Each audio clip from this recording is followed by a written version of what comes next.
Have you ever had a crush as an adult and wondered why your feelings are so intense? In this video, you'll discover 5 deep psychological facts about crushes that most adults don't talk about.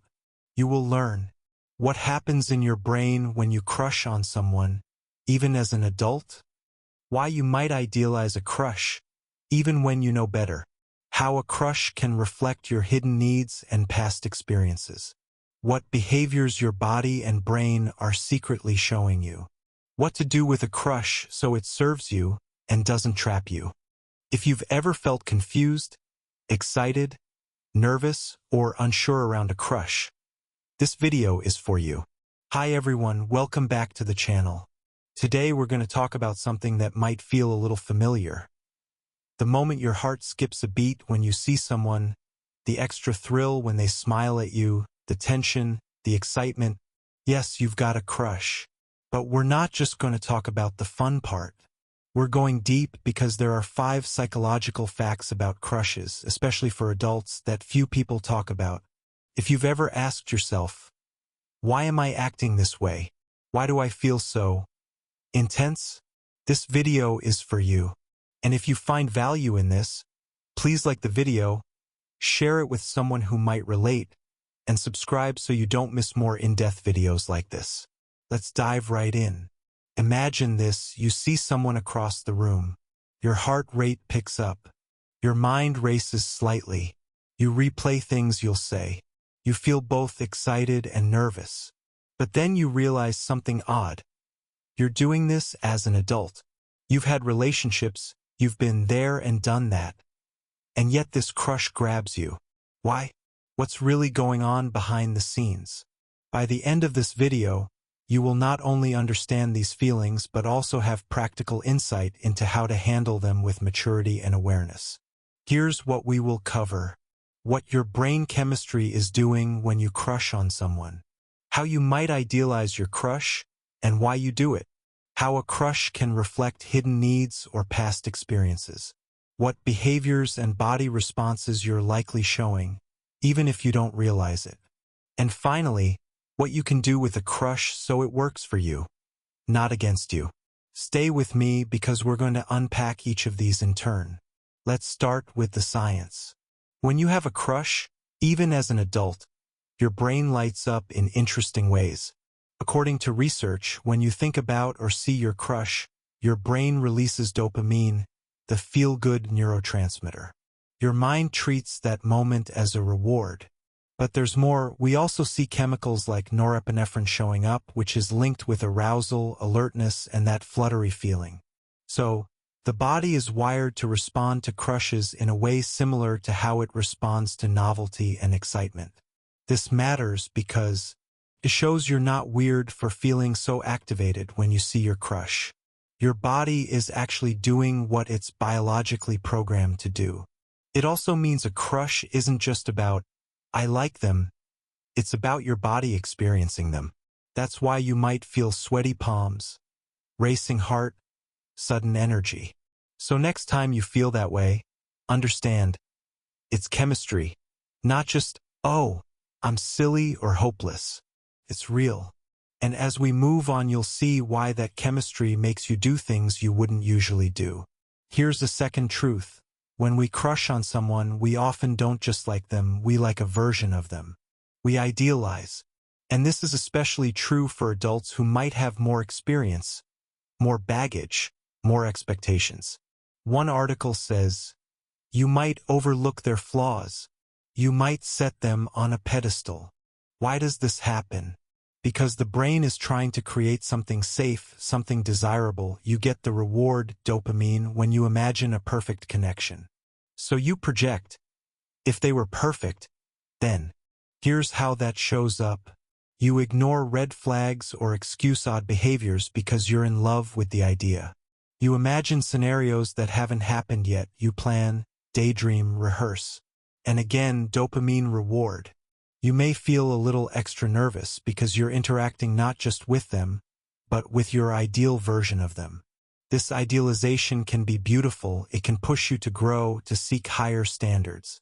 But it also can bite you if you don't stay grounded.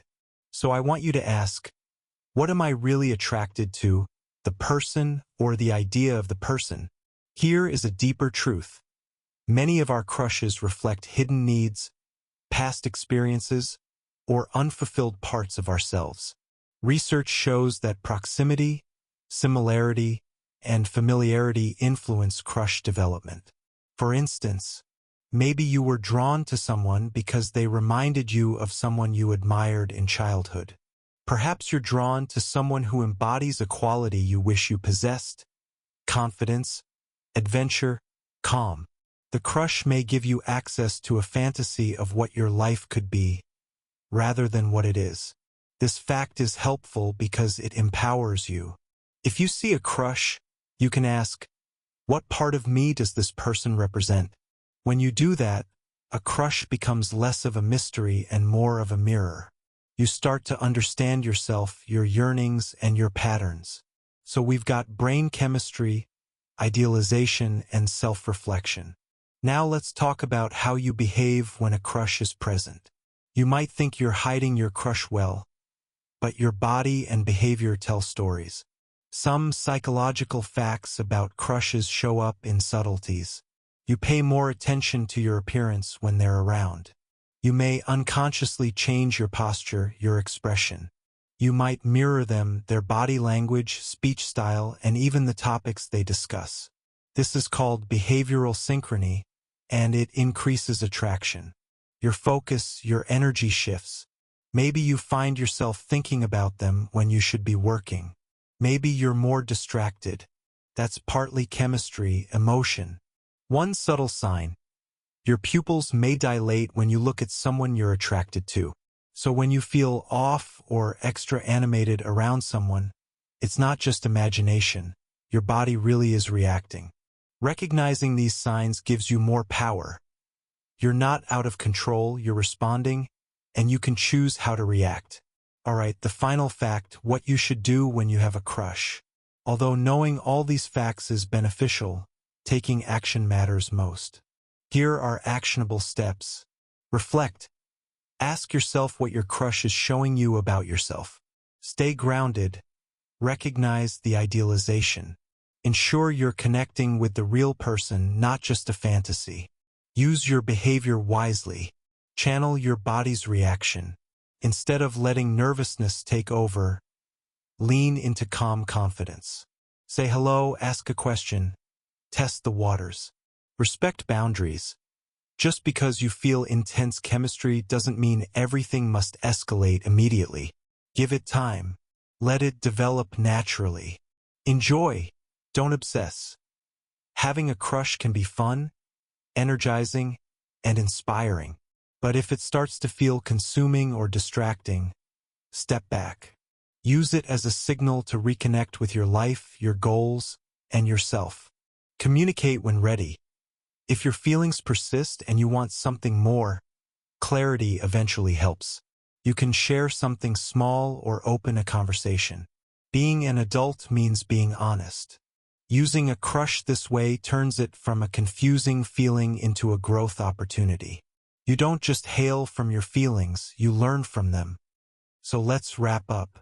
We've covered what your brain chemistry is doing when you crush on someone, how you might be idealizing your crush, how your crush can reveal hidden aspects of yourself, how your body and behavior are reacting, and finally, what you can actually do about your crush.